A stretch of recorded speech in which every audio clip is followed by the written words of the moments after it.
그래서 당분간 대출을 안 해줄 거다 이런 소문이 돌았습니다. 그래서 지난주 내내 은행 창구가 붐볐는데요.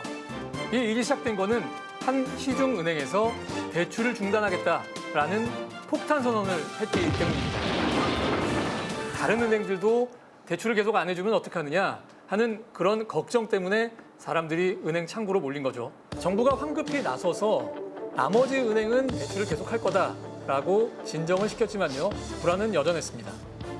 중단까지는 아니어도 은행마다 모두 정부 눈치를 보면서 대출 조이기에 들어갔거든요. 주택담보대출, 전세대출, 신용대출 다 할 것 없이요. 자, 근데 보통은요. 전세든 매매든 집 계약하고 나서 계약금 내죠. 그리고 한 두어 달 있다가 잔금을 치를 때 이때 보통 대출을 받거든요. 근데 그 두 달 사이에 대출이 갑자기 중단된다. 이거 정말 어떻게 할 방법이 없잖아요.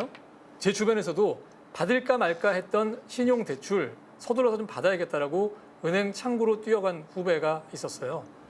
자, 이게 왜 그러냐면요. 이유는 분명합니다. 가계대출이 1,800조를 넘었는데 이게 사상 처음이고요. 자, 그리고 부동산 같은 자산시장 거품도 조금 위험하다는 얘기 나오죠. 혹시라도 우리가 손 쓸 수 없는 국제경제시장에 어떤 문제가 생겼다 이랬을 경우에 이 가계빚이 약한 고리가 돼서 우리 경제 전체에 큰 영향을 줄 수 있다 이런 걱정이 있거든요. 기자님도 대출 받은 노시고 있으세요? 저요? 저도 신용대출 받은 게 있죠.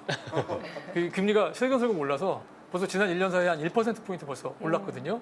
자, 이제 한국은행 기준금리 지난주에 0.25%포인트 올렸는데 이건 어떻게 보면 시중금리를 뒤에 쫓아간 거죠. 그렇죠. 자, 근데 여기에 담긴 사인은 앞으로도 계속 금리가 오를 것이다.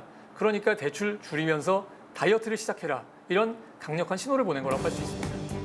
금리 인상은 했는데 이게 생각대로 진행이 될까요? 지난주 혼선부터 보면요.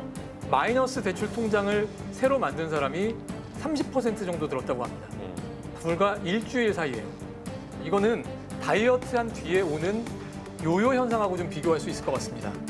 자, 정부가 정말로 대출을 끊을지도 모르니까 가능할 때 필요할지 모르는 돈까지 미리 좀 땡겨놔야 되는 거 아니냐 이런 걱정을 하는 거거든요.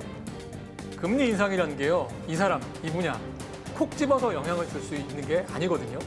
부동산 같은 이 자산시장의 거품을 빼기 전에 코로나 팬데믹 이후에 하루하루를 연명하면서 살고 있는 자영업자들의 힘부터 빼는 그런 생각지도 못한 결과를 낳을 수도 있거든요.